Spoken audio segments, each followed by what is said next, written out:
Paul Bernardo is 23 years old and from Scarborough, Toronto. Paul eventually started getting sadistic urges. He started humiliating women in public, physically hitting his dates, searched for girls walking alone, etc. He ended up raping at least 13 girls, but his fantasies were never satisfied. He was known as a Scarborough rapist. He was not arrested when first questioned, although the police sketch made from victims' accounts was almost a perfect match to Paul. Karla was 17 years old and lived in Chateauguay. She was the oldest of 3 siblings and set a good example for her younger siblings. She worked at an animal hospital, volunteered, and had good grades. She seemed to have a normal background until her life changed when she spotted Paul in a restaurant in Scarborough. They immediately got attached to each other. Their friends even said that they had aggressive public displays of affection, sometimes making people around them feel uncomfortable. Not long after these two met and hit it off, Paul started sharing his dark fantasies with Karla. Not only did Karla let him continue these actions, but she encouraged them. Paul began bugging Karla about being used goods because this was not her first ever sexual relationship. Karla did not want to lose Paul, therefore she offered for Paul to take her own little sister's virginity as a Christmas gift. Obviously, Paul accepted this gift. In December of 1990, Paul and Karla planned to get Karla's little sister Tammy so drunk that she wouldn't realize what is going on. Nighttime arrived and Tammy was in fact drinking, but was still coherent. Since she was still aware of her surroundings, Paul and Karla slipped Valium into Tammy's drink. The effects of Valium eventually hit Tammy, so she laid down complaining of dizziness, but she did not end up passing out. The couple then put halothane, which is a chemical that Karla stole from her job at the animal hospital, over her mouth and nose until she passed out. Once Tammy was unconscious, Paul began filming Tammy and demanded that Karla would molest her sister. Paul began raping Tammy, but then the teen woke up after a minute or so. Tammy began throwing up and choking, gasping for air. Paul and Karla called 911 in a panic and scrambled to cover their tracks and hide evidence before the paramedics and police showed up. Unfortunately, it was too late. Tammy died from choking on her own vomit. No foul play was suspected. To make Paul feel better, Karla dressed up in her sister's clothes and had sex in Tammy's bed. In June 1991, Paul's dark fantasies increased. He kidnapped 14-year-old Leslie Mahaffey just days before he married Karla. He blindfolded the girl and forced her into his home, where Karla waited. Karla watched while Paul raped the teen for hours and hours before she was choked to death. Whether Paul or Karla killed the girl still remains a mystery, but Paul insists that Karla killed Leslie out of jealousy. Karla said Paul squeezed Leslie's throat so tight that she could not breathe. They eventually chopped the girl into pieces and buried her in cement. Leslie's remains were found a few weeks later in Lake Gibson in Ontario.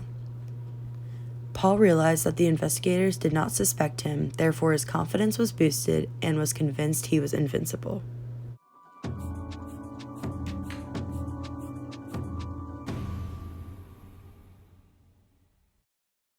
In April 1992, his confidence boost led him to kidnapping 15-year-old Kristen French.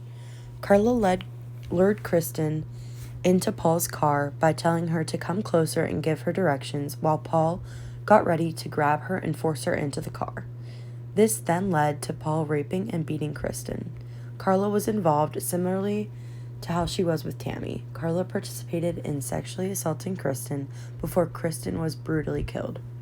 Detectives found Kristen's naked body in a ditch in North Burlington, Ontario, 12 days later. Paul's name was given to the detectives as a possible murder suspect. He was questioned in his home, but nothing came of it.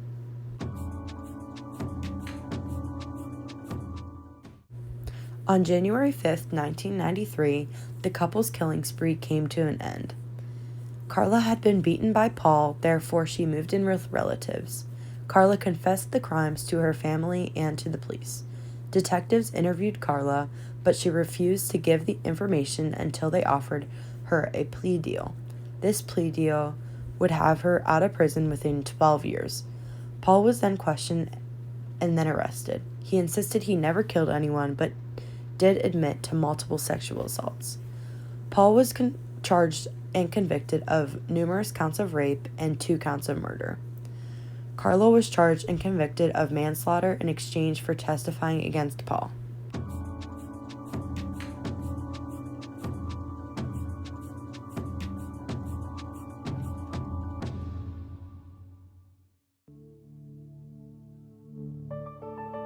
Dear Wendy, I'm letting my bangs grow.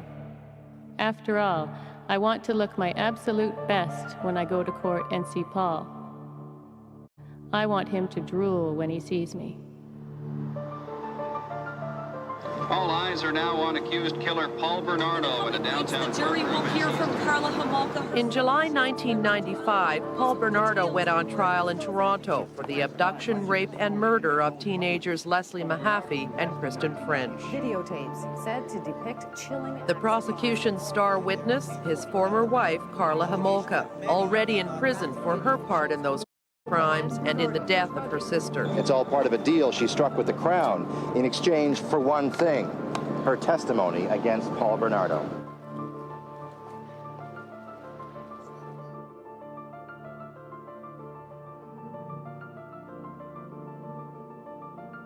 She describes her role as both victimizer and victim. If I didn't turn the water tap off completely, he'd hit me. If I didn't say the right thing, he'd hit me. He held knives to my throat. He told me I better watch my back. He said, always watch your back with me. Her feet were tied with that electrical cord that he had used to kill Leslie. And there was electrical cord around her neck. I think that the country, and I think that the women in this country in particular, never believed a word she said. Didn't like the deal that they made and had a feeling that there was more to Karla Homolka than meets the eye. And I thought for sure he was we were able to get the tapes of the police interviews with her. And they actually don't take the form very much of the classic police interview, which is, you know, the camera in the corner with, you know, one person in the other corner and the cop asking questions. This was really, and this I think happened over 3 days. And it was in a hotel, I think in Oshawa. And she told her story in her own words with actually relatively little intervention from the police. And so for the first time, you actually saw Homolka and heard her in that voice, that little girl voice. And she, I think, completely exposed who she was. I mean, there was another tape that we obtained, which was her, also a police tape, which is her taking the police on a tour of the house, talking about what happened here and here and here. And she's dressed as a little schoolgirl. And is not the slightest bit concerned about the horrific events that had occurred there and that she'd been party to. Can you answer a question for me? Was any of the furniture damaged as a result of the investigation? Not that I'm aware of, no. Okay, good, so I'm asking. Amazing things happen on those tapes. She is dressed like a schoolgirl. At this time, she's a grown woman, right? She's dressed like a schoolgirl. She's speaking in this little schoolgirl voice. And upstairs in the bathroom where they cleansed Kristen French's body of evidence, Homolka inquired after her perfume samples. But I don't have any of that stuff. So where are all those articles now? Where Paul's lawyer took them. You're saying Paul's lawyer took a number of articles from you? Well, from what I understand, his lawyer took basically everything. Can I ask you a question? I'm afraid I can't answer Can I you have any that book? questions. My sister wants it. Or does that have to stay here? That has to stay for now, Okay. but we can make those arrangements. Okay, thank you. And my The thing that stood out for me was the part where she says he brought, I believe it was Kristen French, home, and he served her a drink, and I was I'm paraphrasing here, and I was so upset because he served her booze in the glasses that we got for our anniversary, and I was really mad about that. So it's sort of like, let me get this straight, Karla. Your husband has brought home a girl that he's going to rape, torture, and murder. And the thing that bothers you the most is that they're drinking champagne out of a wedding gift? Oh, and I was really mad too because when I took Buddy out, there were 2 champagne glasses on the dining room table. And we had these really expensive champagne glasses from France, which we never used. He had those out. The 2 of them had been drinking champagne from those glasses. And I was really mad. This is stupid little. Like, this says everything you need to know about her. I think that there was no question that in terms of a justice story, that was one of the biggest stories of the 90s. Some people think Karla should have gotten a lesser sentence since they believed she was scared and had been beaten by Paul. On the other hand, most people thought Karla got off easy. Karla was released from prison in 2005, but the public protested. The community's protesting forced Karla to hide in Guadalupe. She lived with her new husband. She spent more than a decade there. She had 3 kids and resurfaced in 2014. Since then, she's been living in Quebec under a different name, although in 2016 her cover was blown by reporters. People not only had a problem with her moving back to Quebec, but the fact that she had been participating in activities at the elementary school where her kids attended. Regardless of how long it has been since her crimes, parents did not like that. The school board had sent out letters to parents to assure them that their kids were safe, but this was still not okay with the parents.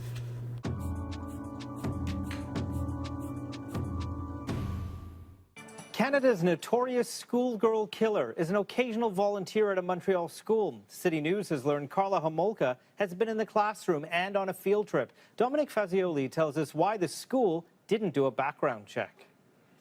Karla Homolka is one of Canada's most notorious criminals. Along with her then-husband Paul Bernardo, she played a role in the sex killings of 2 schoolgirls and her 15-year-old sister. Since her release from prison, parents have opposed her presence outside schools, including her children's schools. Last year, there was a backlash in Chateauguay, and now she's facing resistance in Montreal's NDG district. Can I talk to you for a second? No, you can't. Since September, Homolka has been a regular fixture at Greaves Adventist Academy, a private Christian school. We don't want her there. We don't want her in the school. Lily is a concerned parent at the NDG school. She doesn't want her face shown. She says Homolka does more than just drop off and pick up her kids. She claims Homolka occasionally volunteers at the school. Several sources connected with the school say that on March 22nd, Homolka helped supervise a group of kindergarten students during a field trip to the Montreal Science Center. How would you feel knowing that your child is interacting with a person who's a serial killer? It's not right. Those same sources say Homolka has even been inside the school from time to time. She's even brought her dog into the classroom for children to pet. She's not supposed to be there. Why is she allowed to be in the school? Lily says many parents have spoken to the school principal, but nothing has changed. We spoke with Homolka last week. Karla, can I ask you a question? Do you volunteer or work at the school? Who are you? You know who I am. No, I don't know who you are. Who are you? I'm a news reporter. Well, good for you. By law, before anyone can have regular contact with children in Quebec schools, they are required to undergo a criminal background check.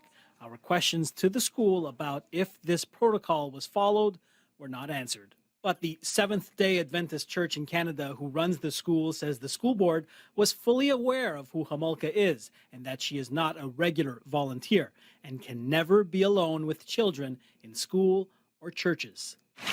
My lawyer will be in contact with you. Thank you, Karla.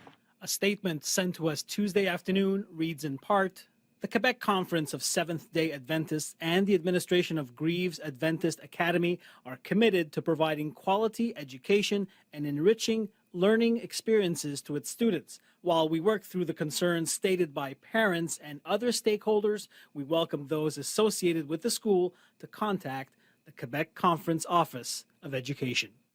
Dominic Fazioli, Breakfast Television, Montreal. Paul applied for parole but got shut down as soon as he requested it. He's up for standard parole in 3 years. Since Paul is known as a dangerous offender, he will probably never be released from prison. Lombroso would say these two are not born criminals. Paul and Karla do not have the amount of features needed to be a part of Lombroso's theory.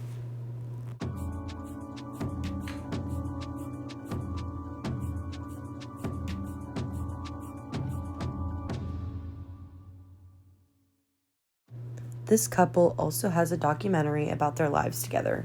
You can watch it on Discovery Plus.